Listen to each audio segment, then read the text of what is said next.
भगवान के ही समर्पण हो गए। ये सोनू बच्चा नन्हे निवासी भगवान की सेवा में, अपने गुरुदेव जुगल जोड़ी महाराज जी की सेवा में इतना सतत है। बस इसको एक भंडारे का पता हो, सेवा का पता लगे, फिर वो परवाह नहीं करता अपनी नौकरी की भी, और वो छुट्टी लेकर सेवा में पहुंच जाता है अपने भगवान जी के दरबार में। ये परिवार तो अति प्रेम नन्हे निवासी भगवान के साथ था। जब उन्होंने 40 एकड़ ही मकान लिया था,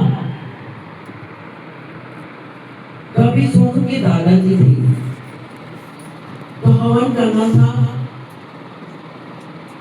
तो कैलाश जी और सुभाष जी ने हम लोगों को बुलाया कि हवन करना है। तो हमने इनको कहा कि हमें तो साधारण सा ही हवन करना था। गुरु महाराज जी ने जैसा हमें सिखाया हम वैसा सिंपल सा करते हैं। तो क्या कहने लगे, नहीं आपसे ही करवाना है, आप जैसा भी करेंगे हमें स्वीकार है। जब हम पहुंचे तो सोनू के दादा जी वहां बैठे थे, तो कहने लगे कि मैं तो हवन करता ही है। मैंने कहा ये तो बहुत अच्छी बात है, आप पास बैठते हैं, आप हवन करिए। तो वो हमें बताने लगे कि श्री नन्हे निवासी भगवान के मैंने दर्शन किए। उनको मैं कहता था कि मुझे भी संत भेज दे दो। तो श्री गुरु महाराज जी ने कहा कि तुम्हें संत भेष नहीं मिलेगा, क्योंकि तुम्हारा जो कार्य है हवन करने का, पढ़ताई का, वही कार्य करो। यही तुम्हें परमात्मा ने सौंपा है, तो यही करो। तो मेरे कहने का भाव क्या है कि वो दादा ने जब श्री नन्हे निवासी भगवान के दर्शन किए, उनका दर्शन, उनकी रहमत, उनकी कृपा उनके ऊपर थी, तो आज उनके बच्चों पर कृपा नहीं होगी, रहमत नहीं। तो ये परिवार तो पाकिस्तान से समर्पण है अपने भगवान जी के चरणों में। तो जीव का ये लक्ष्य है, जीव का ये धर्म है कि परमात्मा ने हमें सांस के रोके दिए है, हमें एक एक सांस उसके लेके मिला। लेकिन हम अपने श्वासों को काम खत्म कर रहे हैं जगत में, संसार के कार्य व्यवहारों में। जैसे कोई व्यक्ति 100 सरसों की पोटली को लेकर, टोकरी को लेकर जा रहा था, सफर कर रहा था, पैदल यात्रा कर रहा था, क्योंकि पहले पैदल यात्रा ही होती थी। तो उस पोटली में छिद्र था, तो जो पैदल यात्रा कर रहा था, तो उस छिद्र से एक एक सरसों का दाना निकलता चला था। जब वो अपनी मंजिल पर पहुंचा, टोकरी उतारी और पोटली को खोल कर देखा, तो बड़ा आश्चर्यजनक कि ये क्या, मेरी पोटली खाली। तो उसने देखा क्या कि मेरे पोटली में छिद्र है, उसी के सारे सरसों के दाने निकलते गए।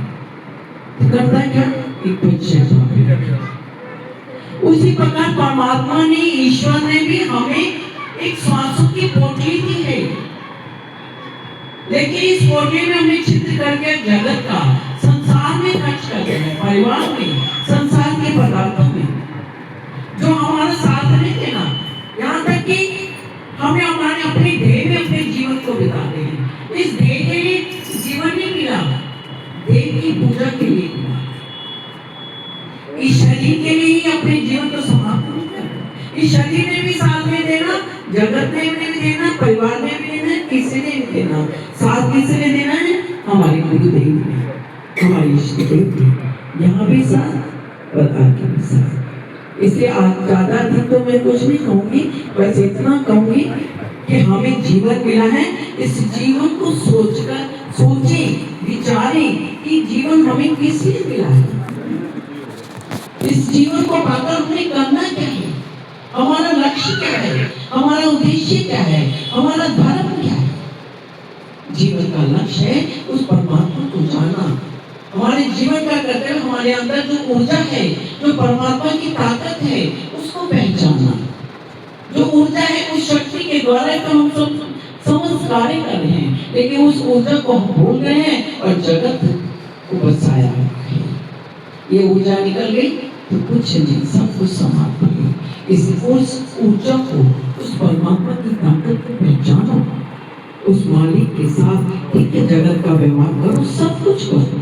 भगवान ने दिया है, सब कुछ करो और सब कुछ करते हुए मन के द्वारा परमात्मा की बंदगी, उसकी याद, उसका सिमरन करो, जिससे तुम्हारे जीवन का कल्याण हो। इसलिए अभी संत को समय देना है, इसलिए अपना बोलेंगे और